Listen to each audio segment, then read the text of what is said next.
Yo dude, dalam video monitor ini, gue menggunakan Adobe Photoshop CC 2018. Apabila terdapat beberapa tools dan fitur yang tidak muncul di Photoshop kalian, mungkin karena kalian menggunakan Photoshop di bawah versi yang kami pakai.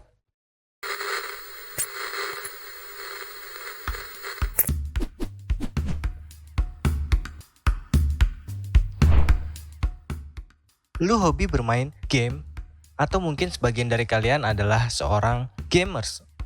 Banyak kriteria atau tipe orang dalam memainkan Games. Ada gamers yang senang ngikutin alur cerita. Ada gamers yang cuma ngikutin game yang lagi viral aja. Ada gamers yang menilai-nilai tampilan atau grafis dalam. Games. Ada gamers yang emosian kalau lagi main game. Ya memang banyak tipe orang dalam memainkan game. Woi, ini siapa sih yang bikinin skrip? Ngapa kata gamenya di caps lock semua? Ya oke, lanjut. Gue ambil poin dari gamers yang suka menilai-nilai tampilan atau grafis dalam game. Karena gue salah satu tipe yang seperti itu juga. Ketika gue merasa settingan grafis dalam game terbatas, gue akan explore, bahkan membuat modifikasi sendiri. Contohnya di game Pro Evolution Soccer ini. Di reveal-nya, facecam dari setiap pemain itu mirip banget. Tapi setelah masuk gameplay, nggak sesuai ekspektasi. Akhirnya gue pelajarilah engine yang dipakai dalam game itu. Setelah mengerti, akhirnya gue memodifikasinya dengan istilah reset. Ya pasti kalian udah paham kan? Banyak game yang grafisnya telah di-upgrade oleh para modder atau si pembuat modifikasi. Yang paling populer saat ini seperti GTA 5 yang banyak sekali modifikasi grafisnya. Oke, gue akan sharing kepada lulu pada mengenai modifikasi grafis dalam game. Mulai dari yang paling simpel aja, yaitu pewarnaan atau color grading. Oke, pertama lu mainin dulu gamenya. Lalu screenshot atau ambil gambar dalam game tersebut. Setelah udah mengumpulkan banyak screenshot, sekarang buka Photoshop. Dan mari kita mengedit.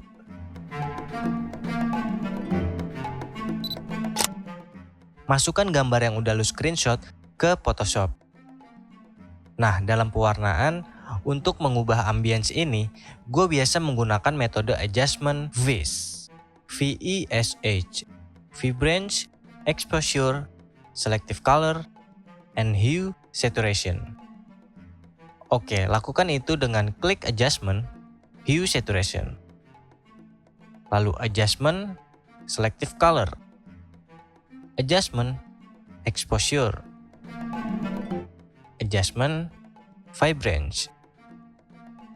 Oke, untuk contoh gue akan mengubah tampilan game ini menjadi teal and orange. Setting pertama gue mulai dari Selective Color.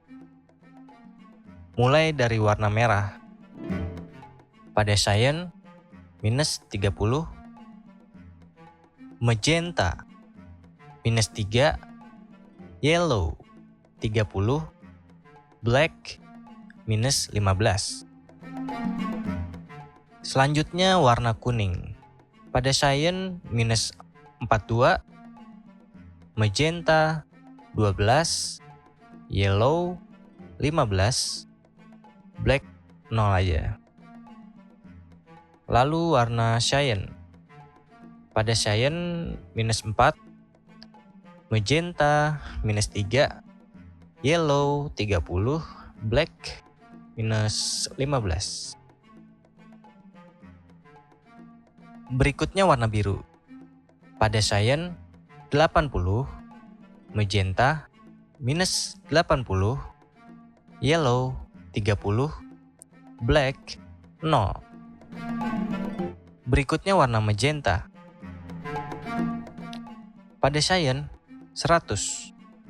Magenta, minus 100. Yellow, 0. Black, 0. Next, warna hitam.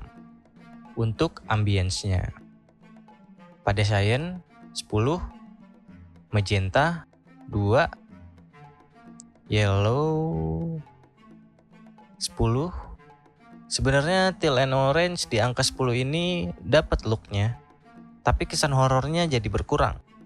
Jadi gue kembalikan lagi di angka 0 untuk mengembalikan suasana horornya.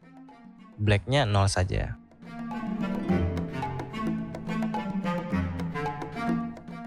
Next, setting kedua adalah exposure.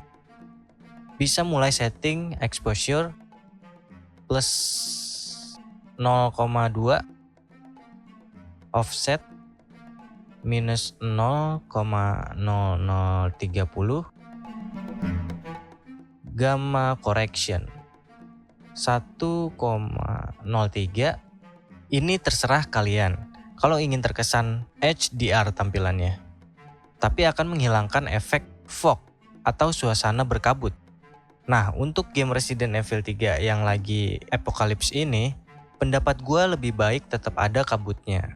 Jadi opsi exposure atau fake HDR ini gue tidak aktifkan, sehingga suasananya tetap berkabut. Ini bebas ya, menurut selera kalian masing-masing, oke? Next, setting ketiganya adalah vibrance. Vibrance ini mengacu untuk saturasi warnanya, mau yang lebih kereng atau tipis. Misalnya ada game yang warnanya kurang kereng, lu bisa menambahkan value pada vibrance, contoh 10, dan contoh saturation 50 atau 25 aja. Intinya semakin tinggi semakin kereng. Kalau untuk game Resident Evil ini gua rasa udah cukup ya tanpa vibrance ini, jadi nggak perlu gua aktifin. Nah, terakhir hue saturation. Gunanya buat apa, Bang? Kurang lebih sama dengan vibrance, untuk meningkatkan warna menjadi lebih kereng atau tipis. Tapi kasusnya untuk warna-warna tertentu ya. Misalnya di sini ada tanaman yang warnanya hijau. Terus lu pengen tingkatin warna hijaunya. Tinggal lu ubah master menjadi hijau. Hijau, mana nih hijau? Nah, karena nggak ada hijau jadinya pilih aja yang green. Sekarang tinggal ubah value saturation. Nah, begitu. Oke? Sekarang grup semua adjustment layernya dengan tekan Ctrl G. Gue ubah namanya menjadi LUT 1, strip, teal and orange.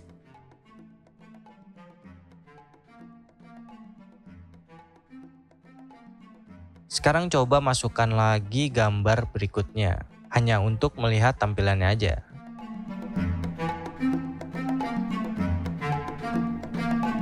Nah, kembali ke dokumen pertama untuk mengambil LUT-nya. Dan drag LUT 1 ini ke dokumen berikutnya.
Nah, gimana caranya LUT ini diterapkan ke dalam game?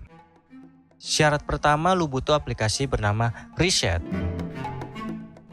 yang bisa lu download di official webnya reset.me. Oke, sekarang gue coba buka untuk menginstalnya. Kemudian klik di sini untuk pilih game yang akan di reset. Dan pilih gamenya yang ada di drive penyimpanan lu dude. Dan ini udah bener, ada di Steam gua. Ya, gua klik, lalu tekan Use Selected Application. Lalu ini di OK saja, dan directnya sesuai dengan direct PC atau laptop masing-masing ya. Uncheck all dan pilih yang loot saja. Oke. Sekarang dia akan menginstal SweetFX dari CJ. Uncheck all aja. Karena jika lo menggunakan preset tersebut, ketika bermain nanti akan menurunkan FPS secara drastis. Tapi kalau gua hanya akan menggunakan lootnya saja, karena tidak akan banyak mempengaruhi turunnya FPS secara drastis. Itu bedanya. Lanjut, klik OK. Dan sudah selesai. Ini di close aja, maka file dalam folder instalan game kalian akan bertambah. Yaitu ada reset shaders, DXGI DLL, and log. Lalu reset.ini. Sekarang buka folder reset shaders. Buka folder tekstur dan cari file loot.png. Gua ubah aja namanya menjadi teal orange. Lalu buka loot ini di Photoshop. Gua drag aja. Sama seperti sebelumnya. Buka dokumen loot yang udah gua buat sebelumnya. Dan drag layer loot 1 ke dokumen teal orange. Lalu sekarang pilih kedua layernya dan gabungkan dengan menekan Ctrl E. Lalu save dengan tekan Ctrl S. Selesai, kembali ke Explore. Dan buka folder shaders. Lalu buka loot.fx dengan notepad. Dan ubah nama loot.png menjadi teal orange.png. Oke, selesai. Sekarang tinggal buka dah gamenya. Nah, karena durasinya udah kepanjangan, untuk review hasil mantap-mantapnya, gue pisahkan di video selanjutnya pada playlist High Play atau klik card di pojok kanan atas video ini. Oke dude, sekian monitor ke-39 ini tentang cara membuat color grading untuk game apapun yang ada di PC. Jika menurut lo video ini bermanfaat, support channel ini dengan like, share, comment, and subscribe. Dan seperti biasa lo bisa negur gue juga di Instagram. Follow aja @nihilproject. Oke dude, gue Ega, sampai jumpa di video-video selanjutnya. Cayo.